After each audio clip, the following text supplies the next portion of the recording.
bad ideas. And again, this ugly streak, Well, you look ugly streak of anti-Semitism. Who's the most popular politician on the left? AOC?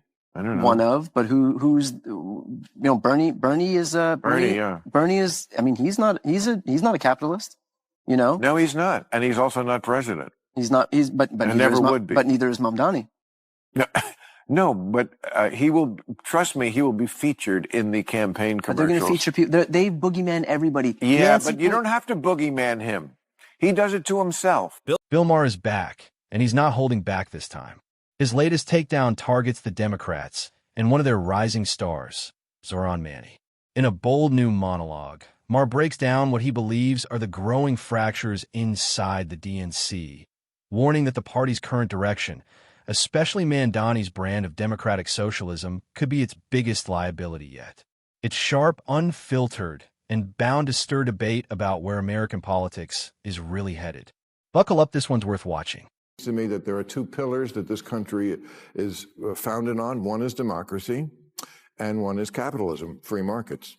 And it seems like one party wants to get rid of one and the other party wants to get rid of the other, right? The Republicans are not that, democracy is just not number one on their list. It just isn't. It isn't. It's behind Christianity and a few other things. And the Democrats, I mean, I read these 74% are for democratic socialism. Only 16% favor capitalism. Is this going to be a country that I don't recognize in 5 to 10 years if we don't have these two pillars? Okay, let's get one thing straight. Republicans don't have a problem with democracy. They have a problem with unfairness. For years, they've watched left-leaning media outlets and their loyal allies relentlessly go after them, especially former President Donald Trump. From shaky reports to sensational headlines, the goal always seemed clear: make the Republican Party look bad in the eyes of the public. These nonstop attacks have eroded trust in journalism and widened America's political divide. So here's the real question. If lies and false stories have caused this much damage, shouldn't those spreading them be held accountable? Because democracy doesn't survive on deception. It depends on truth, fairness, and equal treatment for all. Where are the Democrats going with this? If Mandani is the face of the Democrats on the East Coast and Katie Porter is the face on the West Coast, I don't know if that's great politically for that party. Bill Maher is raising some valid questions here. Both Zohran Mandani and Katie Porter have become rising stars in politics, and their ideas are sparking major debate about where the country is heading. Mandani, a proud democratic socialist, pushes for rent freezes, government-run grocery stores, free public transit, and higher taxes on corporations and the wealthy. His vision, while appealing to some, edges toward an economy driven by government control. Porter, meanwhile, argues that transgender-identifying men should be allowed to compete in women's sports, framing it as an issue of inclusion and equality. On paper, both seem to stand for fairness and progress. But beneath the slogans lies a tougher reality, one that forces Americans to ask hard questions about fairness, sustainability, and how far compassion should go before it collides with practicality in shaping the nation's future. New York is New York. It's definitely it's the media capital, the financial capital.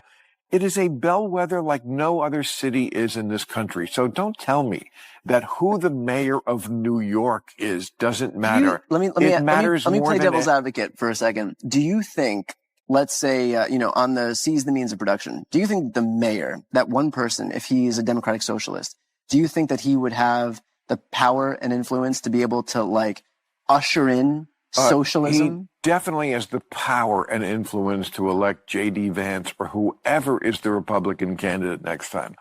It is a walking commercial for the Republican Party nationally. The Republicans are going to... When you let the Democrats, socialists, and now they're actually calling themselves socialists, when you let them take over a major American city, this is what you get. The state-run grocery stores, which work so well in Cuba and the Soviet Union and Venezuela. Did you catch what Maher said right at the start? He warned that electing Zohran Mandani would almost guarantee a win for J.D. Vance or whichever GOP candidate steps up next. And honestly, he's got a point. Most voters understand the real-world risks of drifting too close to socialism, and they're not willing to gamble on it. America's political pendulum moves fast, and when one side pushes too far left, the other side always snaps back stronger. Maher's message is clear and cutting. If Democrats rally behind figures like Mandani, whose platform leans deep into socialist ideals, they could lose the moderates and independents who actually decide elections. If that happens, 2028 might not even be a contest. Mandani's rise isn't just a New York story.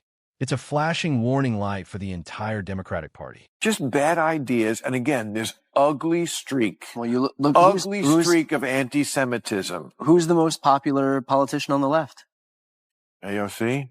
I don't know. One of, but who's Bernie is Bernie is, I mean, he's not a capitalist, No, he's not. And he's also not president. But never would be. But neither is Mamdani. No, but he will, trust me, he will be featured in the campaign commercials. But they're going to feature people. They boogeyman everybody. Yeah, but you don't have to boogeyman him. He does it to himself. Exactly. Mandani ends up becoming his own biggest obstacle. His vision of a socialist-style America may sound noble on paper, promising fairness, equity, and government support for everyone. But in reality, it sparks serious concerns about personal freedom, economic stability, and how such a system could ever be sustained. Beyond the policies, Mandani has drawn backlash for his outspoken comments on Israel and a string of controversial posts that have sharply divided voters.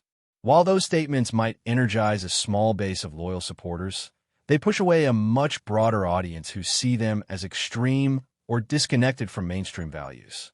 In today's political world, perception is everything, and Mandani's rhetoric often drowns out his intentions. To many Americans, his platform feels too radical, too uncertain, and too far removed from real-world governance, making his chances of national leadership slim at best.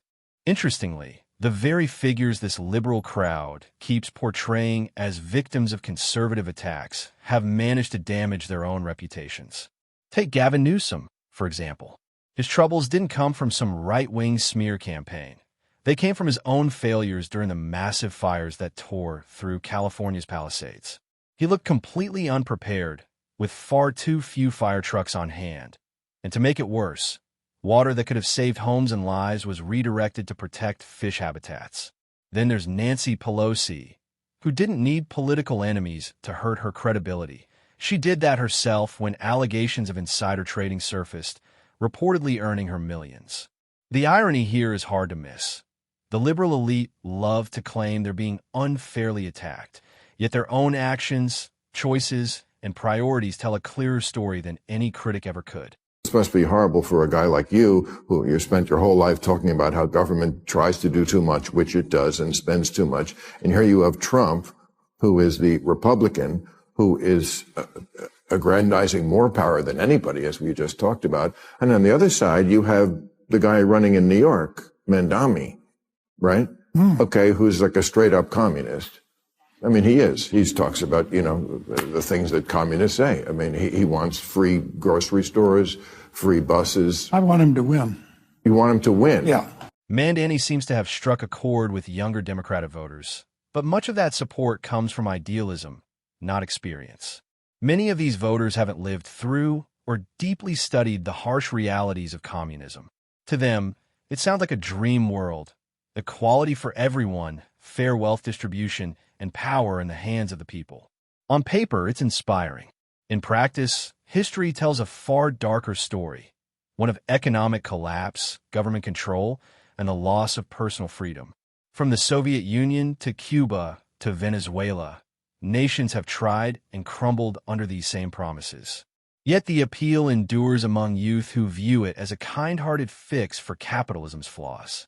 What they often overlook is that behind the language of equality lurks something far less noble: control, censorship, and the erosion of individual ambition, the very freedoms democracy was built to protect. Wait. We need every 20 years or so, we need a conspicuous, confined experiment with socialism so we can crack it up again. Socialist slogan used to be, workers of the world unite, you have nothing to lose but your chains. The new socialist slogan is, trust us, this time it won't be a mess. Exactly. History couldn't be clearer. Socialism fails far more often than it succeeds. Yet, many young Democrats seem convinced that this time their version will somehow be different. It's as if they believe they can outsmart history itself. But we don't need to repeat the same mistakes to understand them. The evidence is already there, written across decades of economic collapse and social unrest in nations that bought into the socialist dream. The pattern never changes.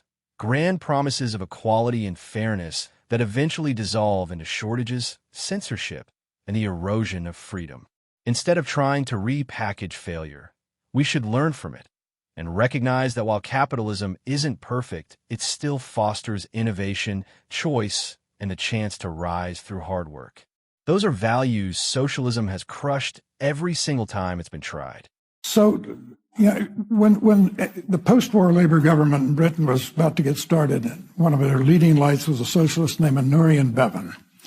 He said, what could go wrong? He said, we have a nation bedded on coal, surrounded by fish.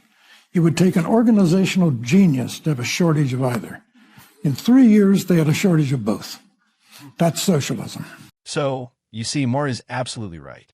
If the Democrats were to put forward Mandani and Alexandria Ocasio-Cortez as their 2028 ticket, it would be political suicide.